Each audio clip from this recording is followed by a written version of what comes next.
সম্মানিত উপস্থিতি, আজকে আমার খুতবার বিষয় মুমিনের পরিচয় ও তার গুণাবলী। মুমিনের পরিচয় এবং তার গুণাবলী। মহান আল্লাহ তাআলা সূরা আল মুমিনুন, মুমিন এটা এমন একটা শব্দ, ঈমান এর আবিধানিক অর্থ হচ্ছে বিশ্বাস। আল্লাহর প্রতি এবং রাসূলের প্রতি অকাট্য এবং দৃঢ়ভাবে সুন্দরভাবে বিশ্বাস স্থাপন করা, এবং যারাই এই জিনিসটা রাখে তারাই হচ্ছে মুমিন। ঈমান মানে বিশ্বাস কার প্রতি? আল্লাহ এবং রাসূলের প্রতি। আর এই কাজটাই যারা করবে তারাই হচ্ছে মুমিন। মুমিন এটা অত্যন্ত গুরুত্বপূর্ণ। মহান আল্লাহ তাআলা মুমিনদের সম্পর্কে একটা সূরা নাজিল করেছেন। মুমিনদের সম্পর্কে একটা সূরা নাজিল করেছেন, আর একটা সূরা নাজিল করেছেন কাফেরদের সম্পর্কে। মুমিনদের সম্পর্কে সেটা কোনটা? সূরা আল মুমিনুন। সেখানেই মুমিনদের প্রায় 7টা বৈশিষ্ট্য উল্লেখ করা হয়েছে। সেখানে মহান আল্লাহ তাআলা যেমন মুমিন সম্পর্কে একটা সূরা নাজিল করেছেন, ঠিক তার বিপরীতে কাফেরদের সম্পর্কে একটা সূরা নাজিল করেছেন। সেটাও আমরা জানি, সূরা কাফিরুন। ইয়া আইয়ুহাল কাফিরুন। শুধু কি তাই? এই দুইটার মাঝে মুমিন আর হচ্ছে কাফের, এদের মাঝখানে আরেকটা শ্রেণী আছে, তারা হচ্ছে মুনাফিক। তারা হচ্ছে মুনাফিক। এই মুনাফিক সম্পর্কে মহান আল্লাহ তাআলা একটা সূরা নাজিল করেছেন, সূরা মুনাফিকুন। ইসলামের ইহুদি, খ্রিস্টান, মুশরিক এদের চাইতেও খারাপ হচ্ছে মুনাফিক। এদের চাইতেও খারাপ হচ্ছে মুনাফিক। কেন মুনাফিক খারাপ? খারাপ এজন্যই, কাফেরটাকে বোঝা যায় যে হচ্ছে কাফের, এই ইসলামের ক্ষতি করবে। এই হচ্ছে মুশরিক, এটা বোঝা যায় যে এই ক্ষতি করবে, কিন্তু মুনাফিককে চেনা খুব মুশকিল। এই জন্যই মহান আল্লাহ তাআলা ইন্নাল মুনাফিকিনা ফি দারকিল আসফালি মিনান নার, যারা মুনাফিক তাদের একেবারে সর্বনিম্ন জাহান্নামের সবচেয়ে নিচু যে জায়গাটা, সেখানে তাদের স্থান মহান আল্লাহ তাআলা দিবেন। এবং ইসলামের সবচেয়ে বেশি ক্ষতি করেছে মুনাফিক, কারণ তাদেরকে চেনা যায়। এই জন্যই মুশকিল। তো যাই হোক, আজকে আমার খুতবার বিষয়টা হবে মুমিন, মুমিনের পরিচয় আর তার গুণাবলী সম্পর্কে উল্লিখিত বিষয়ের উপর আলোচনা করেই আমি আজকের মতো খুতবায় দিতে আনার চেষ্টা করব, ইনশাআল্লাহ। ওমা তাওফীকি ইল্লা বিল্লাহ, আলাইহি তাওয়াক্কালতু ওয়া ইলাইহি উনীব। মুমিন কাকে বলে? আবিধানিক জানলাম, পারিভাষিক সেটা হচ্ছে অন্তরে বিশ্বাস, মুখে স্বীকৃতি, কাজে হলো পরিণত, এর নাম হচ্ছে ঈমান বা মুমিন। এই তিনটার যে কোনো একটা যদি আপনার অনুপস্থিত থাকে, তাহলে আপনি প্রকৃত মুমিন হতে পারবেন। অন্তরে যেমন বিশ্বাস থাকবে, মুখেও ঠিক সে স্বীকৃতি থাকতে হবে, আর কাজে হলো বাস্তবায়ন থাকতে হবে, তাহলেই আপনি প্রকৃত মুমিন। সে কথাটাই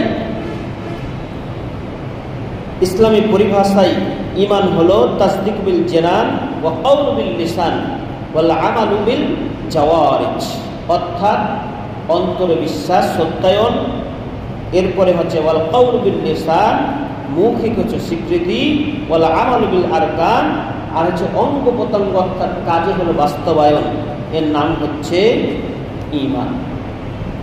তাহলে ঈমান এটা বুঝলাম। এরপরে শাইখুল ইসলাম ইমাম ইবনে তাইমিয়া তিনি বলছেন, আন্নাল ঈমান তাসদিকু বিল কলবি ওয়াল কাউল বিল লিসান ওয়া আমালু বিল জাওয়ারিহ, অর্থাৎ অন্তরে বিশ্বাস, মুখে স্বীকৃতি, কাজে হলে পরিণত, তিনটা সমন্বয় হচ্ছে ঈমান। এখান থেকে বুঝলাম যদি আমাদের একটা অনুপস্থিত থাকে, তাহলে আমরা প্রকৃত ঈমানদার হতে পারব না। ঈমান সম্পর্কে মহান আল্লাহ তাআলা ঈমানের পরিচয় সম্পর্কে তিনি বলছেন, ইন্নামাল মুমিনুনা আল্লাযীনা ইযা যুকিরাল্লাহু ওয়াজিলাত কুলুবুহুম ওয়া ইযা তুলিয়াত আলাইহিম আয়াতুহু যাদাতহুম ঈমানান ওয়া আলা রাব্বিহিম ইয়াতাওয়াক্কালুন। আল্লাহ তাআলা বলছেন ইন্নামাল মুমিনুনা, নিশ্চয় তারাই হচ্ছে প্রকৃত মুমিন বা ঈমানদার, আল্লাযীনা ইযা যুকিরাল্লাহু ওয়াজিলাত কুলুবুহুম, যখন আল্লাহর নাম স্মরণ করা হয় তাদের অন্তরটা ভীত সন্ত্রস্ত হয়, ভয়ে হয়েছে, কাঁপতে থাকে। যখনই আল্লাহর কথা বলা হয়, সে চুরি করতে গেছে, ঠিক তখনই মনে হচ্ছে আল্লাহর কথা, চুরি ছেড়ে দিয়ে চলে আসলো। যখনই কোনো মানুষের গীবত করতে গেল, কোনো মানুষকে তহমাত দিতে গেল, কোনো মানুষের কাছে অন্যায় কাজ করতে গেল, ঠিক তখনই যখন আল্লাহর কথা বলা হয়, তখন সে সেখান থেকে ফিরে আসে। এর নাম হচ্ছে ঈমান, এর নাম হচ্ছে মুমিন। সোজা কথা। যদি দেখা যায় আমার সামনে কেউ গীবত করছে, কারো প্রতি হিংসা করছে, আমি সেখান থেকে বেঁচে থাকতে পারলাম না, তাকে বাধা দিতে পারলাম না, তাহলে আমি প্রকৃত মুমিন বা ঈমানদার হতে পারবো না, অসম্ভব। কেউ কারো গীবত করছে, সাথে সাথে আমি তার সাথে যোগ দিয়ে দিলাম, আমি প্রকৃত ঈমানদার হতে পারবো না। তাকে যদি স্মরণ করিয়ে দেওয়া হয় যে আল্লাহ সবকিছু দেখছেন, তুমি এখান থেকে বিরত থাকো, তারপরও সে বিরত থাকে না, আরে রাখো তোমার কথা। এরকম মানুষ অনেক আমাদের সমাজে আছে। আমরা শুধু মুমিন মানে দাবি করি যে আমি খুব ঈমানদার মুমিন, আমার মতো পাক্কা খাঁটি ঈমানদার আর কে হতে পারে, অথচ তার সবচেয়ে খারাপ হতো, তার অভাব নেই, তার খারাপ উদ্দেশ্য। তাহলে এক নাম্বার হচ্ছে ইন্নামাল মুমিনুনা আল্লাযীনা ইযা যুকিরাল্লাহু ওয়াজিলাত কুলুবুহুম, যখনই তার সামনে আল্লাহর নামকে স্মরণ করা হয় তার অন্তরটা ভীত সন্ত্রস্ত হয়ে যায়। এখান থেকে আমাদের সমাজে এমন কিছু মানুষ আছে যারা ইসলামের ক্ষতি করার চেষ্টা করে। ইসলামিক আমাদের সমাজে আমরা দেখলাম ওয়াজ মাহফিলগুলোতে সেটা বাধা দেওয়ার চেষ্টা করে, ভালো একটা কিছু হলে সেটা বাধা দেওয়ার চেষ্টা করছে। তাহলে জিন্দেগি সে ঈমানদার হতে পারবে না, অসম্ভব। এরপরে বলছেন ওয়াইদা তুলিয়াত আলাইহিম আয়াতুহু যাদাতহু ঈমানান, এরপরে আরেকটি বলছেন যখন তার সামনে কোরআনের আয়াত তেলাওয়াত করা হয় যাদাতহু ঈমানান, তখন তার ঈমান বৃদ্ধি পায়, আল্লাহর প্রতি ভরসাটা, ভয়টা আরো বেশি হয়ে যায়, ঈমান বেশি হয়। এরপরে ওয়া আলা রাব্বিহিম ইয়াতাওয়াক্কালুন, আর আরেকটি বৈশিষ্ট্য হচ্ছে তারা কি করে, একমাত্র আল্লাহর প্রতি ভরসা করে, একমাত্র আল্লাহর প্রতি তারা ভরসা করে। তাহলে এখান থেকে আমরা কয়েকটা জিনিস জানলাম। এক, যদি সে অন্যায় কাজে জড়িত থাকে, যখনই তাকে আল্লাহর কথা স্মরণ করা হয় ঠিক সেখান থেকে সে ফেরত আসে, এক। দ্বিতীয় নাম্বার হচ্ছে যখন তার সামনে কোরআনের আয়াত তেলাওয়াত করা হয় তার ঈমান বৃদ্ধি পায়। তৃতীয় হচ্ছে ওয়া আলা রাব্বিহিম ইয়াতাওয়াক্কালুন, আর সে একমাত্র আল্লাহকে ভয় করে, ভরসা করে চলে, আল্লাহর উপর একমাত্র তাওয়াক্কুল করে ভরসা করে চলে। এর তিনটা বৈশিষ্ট্য কথা বলা হয়, আমাদের কিছুই হয় না। প্রত্যেক শুক্রবার এত আলোচনা হয়, এত আমরা ওয়াজ মাহফিল শুনি, এত ইউটিউবে আলোচনা শুনি, কিন্তু আমাদের চরিত্রের কোনো পরিবর্তন হয় না। অথচ তাকে যদি বলা হয়, নিজে নিজে বলে যে আমি খুব পাক্কা খাঁটি মুসলমান, খাঁটি ইমানদার ব্যক্তি, তোমার ওই মুখের কথায় থাকবে, কোনো কাজ হবে না। আল্লাহ তাআলা আরো বলেন আল্লাযীনা ইউকিমুনাস সালাতা ওয়া মিম্মা রাযাকনাহুম ইউনফিকুন। এরপরে মহান আল্লাহ তাআলা বলছেন আরেকটি বৈশিষ্ট্য হচ্ছে যারা কি করে, সালাত প্রতিষ্ঠা করে, সালাত প্রতিষ্ঠা করে, নিজে পড়ে এবং অন্যকে পড়ার জন্য আহ্বান করে, জানায় চলো যাই নামাজ পড়তে। একসাথে শুয়ে থাকে, বলে যে তুমি ঘুমিয়ে থাকো, আমি নামাজটা পড়ে আসছি। কেন তাকে ডাকা যেত না? তাকে আপনি ডেকে আনতে পারতেন না?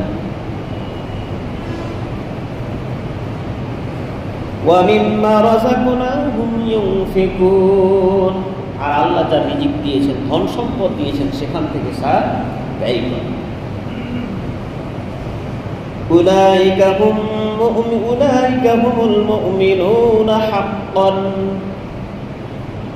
যদি এই কাজগুলো, অর্থাৎ সূরা আনফাল আয়াত নাম্বার হচ্ছে 2, 3, 4 নম্বর আয়াত, এখানে মহান আল্লাহ তাআলা বলে দিচ্ছেন যদি এই বৈশিষ্ট্যগুলি অর্জন করতে পারো তাহলে আল্লাহ বলে দিচ্ছেন যে উলাইকা হুমুল মুমিনুনা হাক্কান, এরাই হচ্ছে প্রকৃত মুমিন। যদি আপনার এই বৈশিষ্ট্যগুলি থাকে তাহলে আপনি মুমিন, যদি না থাকে তাহলে আপনি যতই মুখে বলেন আপনি মুমিন হতে পারবেন, অসম্ভব। শুধু এটা বলেই আল্লাহ ক্ষান্ত হন নাই, তিনি আরো বলছেন লাহুম দারাজাতুন ইনদা রাব্বিহিম ওয়া মাগফিরাতুন ওয়া রিজকুন কারীম।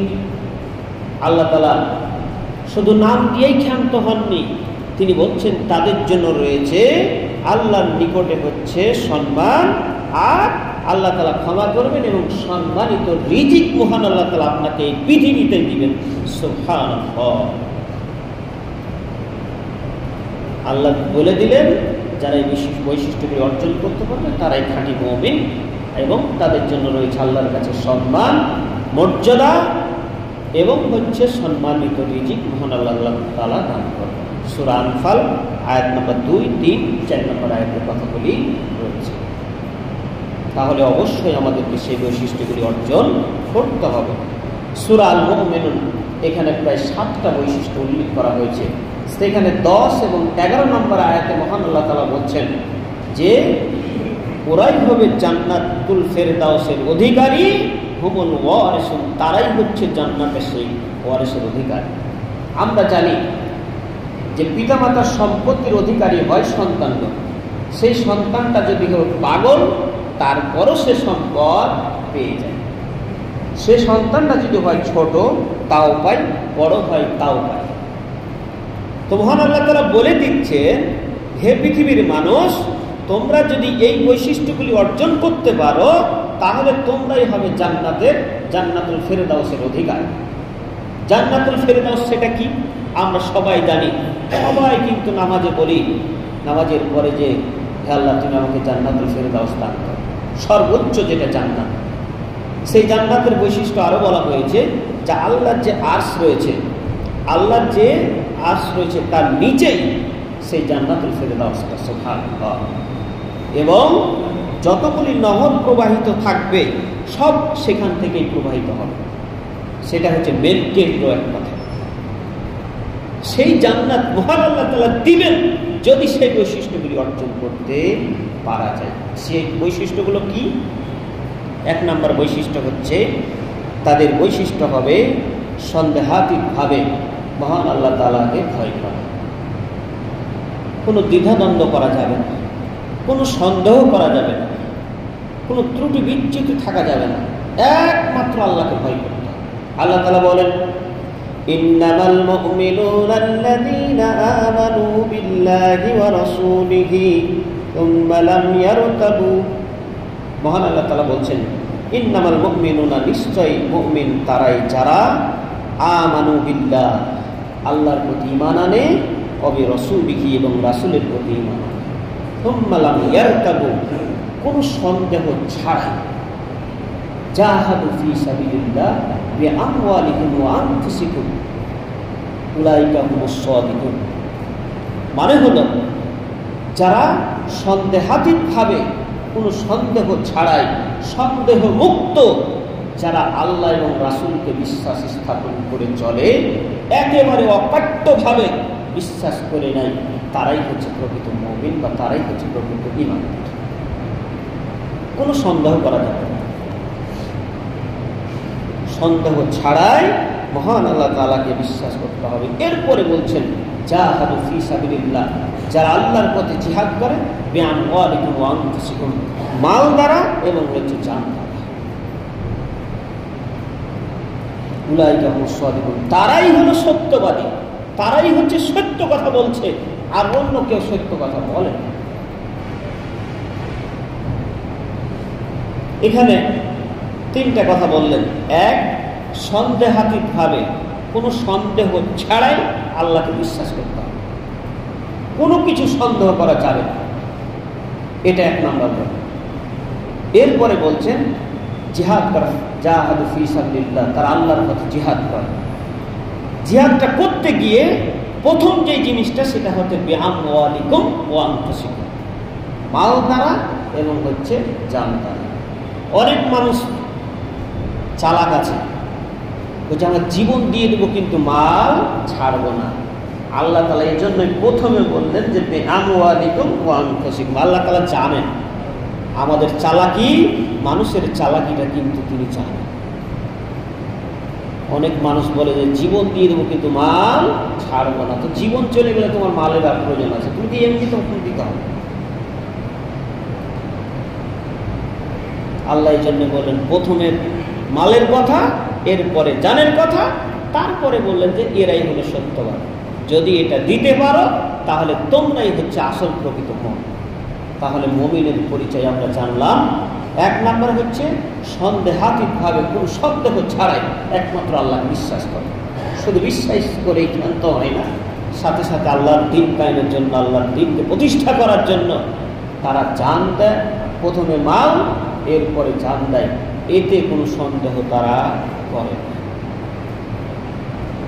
যদি আমরা এই কাজটা করতে পারি তাহলে মহান আল্লাহ তাআলা আমাদের কি করবেন, সেই জান্নাত দান করবেন।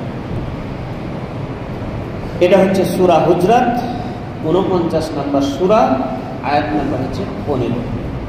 এরপরে মহান আল্লাহ তাআলা বলেন قد أفلح المؤمنون الذين هم في صلاتهم خاشعون। এরপরে দ্বিতীয় নম্বর বৈশিষ্ট্য হচ্ছে قد أفلح المؤمنون, তারাই হচ্ছে সফল কাম হয়ে গেছে, তারাই হচ্ছে সফল কাম হয়ে যাবে, তারা হচ্ছে তাদেরকে কেউ ঠেকাতে পারবে না। তার মধ্যে একটা হচ্ছে الذين هم في صلاتهم خاشعون, যারা হচ্ছে কি করে, নামাজে হচ্ছে বিনয়ী, নম্র, ভদ্র, যে বৈশিষ্ট্যগুলি অর্জন করলে নামাজ এমন ধীরস্থির ভাবে পড়ে, খুশুখুশুর সাথে পড়ে, ধীরস্থিরতার সাথে পড়ে, তাকে বলা হয় খাশিউন। আজকে আমাদের এটা অনুপস্থিত।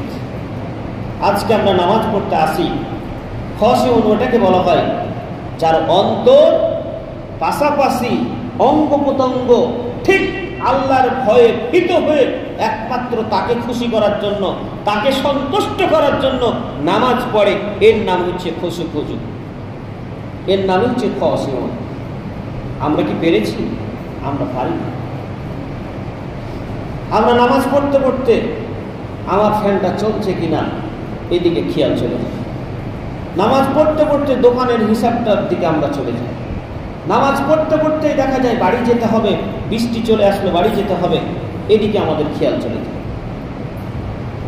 তাহলে কি খুশুখুজু হলো? খুশুখুজু হলো না। তাহলে আপনি প্রথম দিকেই ধরা খেয়ে গেলেন আল্লাহর কাছে।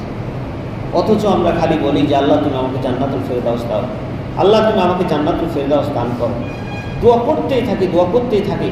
কিন্তু আল্লাহ তাআলা বলে দিয়েছেন যে তোমাদেরকে আমি জান্নাতুল ফেরদাউস দিব, কিন্তু তোমাদেরকে এই বৈশিষ্ট্যগুলি অর্জন করতে হবে, তাহলে আমি দিব। আল্লাহ তো বলছেন না যে আমি দিব না, বলে দিয়েছেন যে কি কি কাজ করলে তুমি জান্নাতুল ফেরদাউস পাবে, বলে দিয়েছেন আল্লাহ তাআলা। অথচ আমরা এই বৈশিষ্ট্যগুলো অর্জন করতে ব্যর্থ। খুশুখুজুর প্রায় 33টা মাধ্যম আছে। খুশুখুজু, বিনয়, নম্র, ভদ্র, ধীরস্থির, এটা অর্জন করার প্রায় 33টা মাধ্যম আছে। এ সম্পর্কে আলোচনা বহুত আগে আমি করেছি, মসজিদে করেছি, অন্য জায়গাতে না, এই মসজিদে করেছি আমি। তার মধ্যে 1 নাম্বার যেটা সবচাইতে গুরুত্বপূর্ণ সেটা হচ্ছে আপনি যখন নামাজ পড়তে আসবেন তখন ভাববেন যে আমার এই নামাজটাই হচ্ছে শেষ নামাজ, আমার এই নামাজটাই হচ্ছে শেষ নামাজ। আমরা কখনো এটা ভাবি না। বাড়িতে বলে আসি যে তাড়াতাড়ি চলে আসছি, তুমি রান্না করে রাখো, এসেই খাওয়া দাওয়া করো।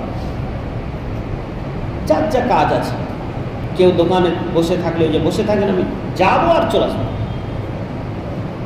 বেশিক্ষণ লাগবে না, এই 4 রাকাত নামাজ বা 6 রাকাত নামাজ বা 10 রাকাত, এই যাবো আর আসবো।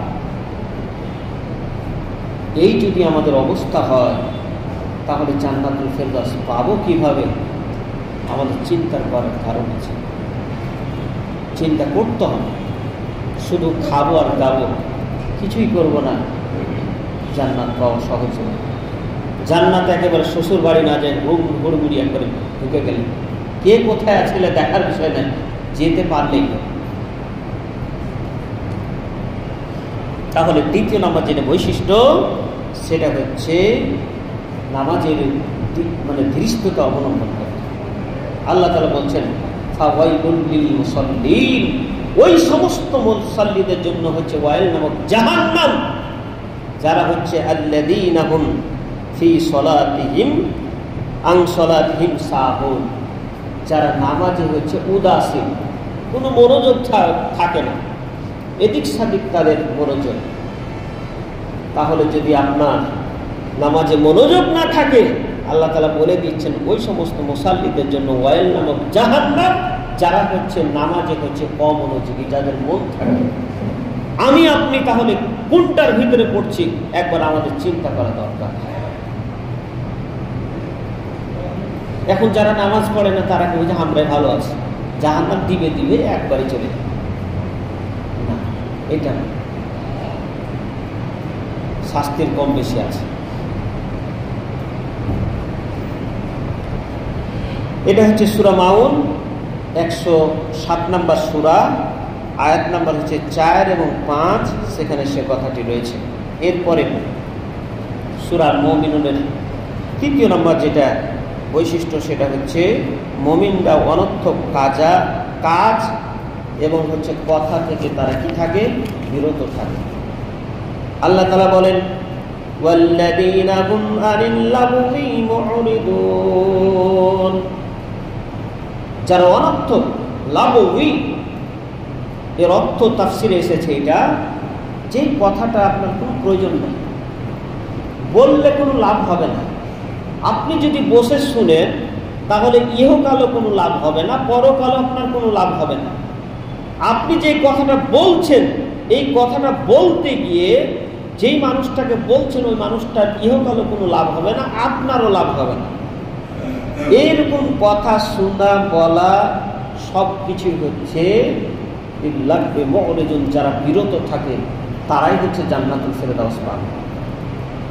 এবার আমি আপনি একবার চিন্তা করে দেখি তো, ঘন্টার ঘন্টা 4 স্থানে বসে আমি গল্প করছি, কি লাভ আছে? কোনো লাভ নেই। একে আমার সময়টা গেল, এই সময়টার পরকালে আপনাকে হিসাব দেওয়ার আগ পর্যন্ত আপনি জান্নাতে যেতে পারবেন। গীবত তো দূরে থাকলো, গীবত হিংসা এগুলো দূরে আছে, কিন্তু যেই কথাগুলো আমি বললাম স্টলে বসে, দোকানে বসে, তারপরে ফিল্ডে, কোনো কাজ নাই, বিকালবেলায় বন্ধুকে রিং করে বলছে আয় তো ভালো লাগছে না গল্প করে, আপনার সেখানে গিয়ে কি লাভ হবে? কিচ্ছু লাভ হবে। আপনি ঘন্টার ঘন্টা বসে ক্রিকেট খেলা দেখলেন, কি আপনার উপকার হলো? কিছুই উপকার হলো। কিন্তু ওই যে সময়টা ব্যয় করলেন, ওই মিনিটটা আপনার গেল, ওইখানটার হিসাব মহান আল্লাহ তাআলা আপনার কাছে পাই টু পাই হচ্ছে বুঝিয়ে নেবেন, ছাড়বেন না আল্লাহ তাআলা।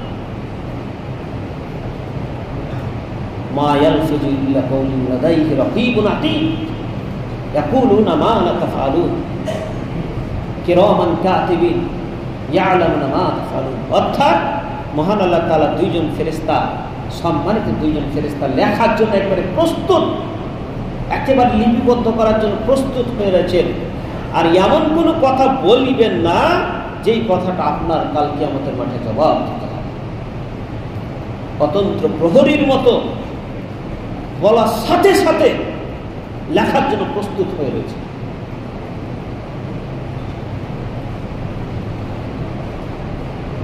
এরপরে তো হিংসা, বিদ্বেষ, গীবত এগুলো তো রয়েছে। নামাজও ঠিকঠাক পড়ে, গীবত, হিংসা এগুলো চলতেই থাকে, অবিরত চলতেই থাকে। হিংসা করে আপনার লাভটা কি হবে? আপনি বাঁচবেন কয়দিন? কয়দিন এই পৃথিবীতে আছেন? জবাব কিন্তু আপনাকে দিতে হবে। যার হিংসা করলেন, যার গীবত করলেন, যার সম্মান ক্ষুণ্ণ করলেন, সে যদি আপনাকে মাফ না করে, জিন্দেগি আপনি তাহাজ্জুদ নামাজ পড়ে আপনি মাফ পাবেন। আপনি যতই বড় দায়িত্বশীল হন বা ক্ষমতাবান হন না কেন, উপায় নেই। সে কথাটাই বলছেন, ওয়াল্লাযীনা হুম আনিল লাগবি মুরিদুন, যারা ওয়াহেতুক, অনর্থক, কোনো দরকার নাই, প্রয়োজন নাই, এই সমস্ত কাজগুলি থেকে যারা বিরত থাকে তারাই হচ্ছে জান্নাতুল ফেরদাউস পাবে। এরপরে নবী করিম সাল্লাল্লাহু আলাইহি সাল্লাম বলছেন, মিন হুসনিল ইসলামিল মার'i তারকু মা লা ইয়ানিহি, অর্থাৎ ইসলামের সৌন্দর্য, যে জিনিসটার কোনো প্রয়োজন নাই সেই জিনিসটা যদি মানুষ বাদ দিতে পারে, ছেড়ে থাকতে পারে, এটাই হচ্ছে ইসলামের সৌন্দর্য, এটাই হলো তার কল্যাণ বা উপকার।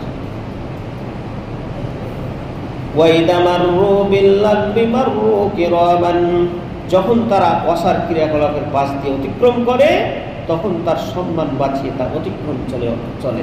অর্থাৎ সেখানে কারো বদনাম হচ্ছে, কারো গীবত হচ্ছে, কারো হচ্ছে বিরুদ্ধে কথা বলা হচ্ছে, মুমিনদের পরিচয় হবে ওই জায়গাতে না যাওয়া, সেখান থেকে ফেরত চলে আসে।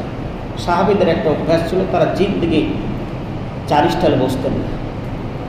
চারিস্টাল এমন একটা জায়গা, যেই জায়গাতে সবচেয়ে মানুষের গীবত, হিংসা, বিদ্বেষ এইগুলি কথা বলা হয়। এই জন্য সাহাবীদের অভ্যাস ছিল সেটা ওখানে না বসা। সূরা আল ফুরকান আয়াত নম্বর হচ্ছে ৭১, ২৫ নম্বর সূরা, এখানে সেটাই বলছেন, যারা প্রকৃত মুমিন হবে তারা যেখানে অন্যায় কাজ, অশ্লীল কাজ, বেহায়াপনা কাজ, খারাপ কাজ, যেই কাজের কোনো উপকার নাই সেখান থেকে তারা ফেরত আসে, এরা হচ্ছে মুমিন। এরপরে হচ্ছে মান কানা ইউমিনু বিল্লাহি ওয়াল ইয়াউমিল আখির ফালইয়াকুল খায়রান আও লিয়াসমুত, যে ব্যক্তি আল্লাহ এবং রাসূলের প্রতি বিশ্বাস স্থাপন করে আর পরকালের প্রতি বিশ্বাস স্থাপন করে, ফালইয়াকুল খায়রান, সে যেন ভালো কথা বলে, আর তার যদি মুখ থেকে ভালো কথা না বের হয়, এরকম খারাপ যদি লোক হয় তার মুখ থেকে ভালো কথা বের হয় না, তাহলে ওই ব্যক্তির যেন চুপ থাকে, এটাই তার জন্য উপকার হবে, এটাই তার জন্য নাজাতের একটা ওসিলা। আপনার মুখ থেকে ভালো কথা বের হয় না, চুপ থাকেন, এটাই ভালো আপনার। আমার জন্য বলছি না, যারা এখানে উপস্থিত হয়েছেন সকলেই এই একটা হাদিস মনে রাখবেন, যদি ভালো কথা আপনার মুখ থেকে বের হয় তাহলে বলেন, আর যদি ভালো কথা যদি আপনার মুখ থেকে না বের হয়, আপনার যদি মুখে যদি ভালো কথা না থাকে, অন্তরে যদি ভালো কথা না থাকে, তাহলে আপনি চুপ থাকেন। আপনার জন্য উপকার, আপনারই ভালো হবে, আপনি জান্নাতে যাবেন, আপনারই উপকার হবে। আল্লাহ যদি এই কথাগুলি মেনে চলার তৌফিক দান করেন, আমরা সবাই যদি আল্লাহুম্মা আমিন। অতএব আরও অনেক কথা রয়েছে, আরও মুমিনের বৈশিষ্ট্য রয়েছে, আমরা সেই বৈশিষ্ট্যগুলি জানার চেষ্টা করব। সংক্ষেপে যে কথাগুলি বলতে চাই, নিয়মিত সালাত আদায় করা, যাকাত দেওয়া, সত্যবাদিতা, তারপরে হচ্ছে ফরজ যাকাত, এরপরে নামাজের প্রতি হেফাজত, এই বৈশিষ্ট্যগুলি যারা অর্জন করতে পারবে মহান আল্লাহ তাআলা তাদেরকে জান্নাতুল ফেরদাউস দান করবেন। আল্লাহ, তুমি আমাদেরকে উল্লিখিত বৈশিষ্ট্যগুলি অর্জন করার তুমি আমাদের সকলকে তুমি তৌফিক দান করুন, আমরা সবাই বলি আল্লাহুম্মা আমিন। আজকে আলোচনা করলাম সূরা আল মুমিনুন থেকে কয়েকটা আয়াত, এখান থেকে আলোচনা করলাম সূরা আনফাল 2, 3, 4 নম্বর আয়াত, সূরা হুজরাতের 49 নম্বর সূরা 15 নম্বর আয়াত, এখান থেকে আলোচনা করলাম। আল্লাহ যেন আমাদেরকে যে বৈশিষ্ট্যগুলির কথা বললাম, আমাকে সহ আমরা সকলে যেন এই বৈশিষ্ট্যগুলি অর্জন করতে পারি, আল্লাহ সেই তৌফিক আমাদেরকে দান করুন, আমরা সবাই বলি আল্লাহুম্মা আমিন।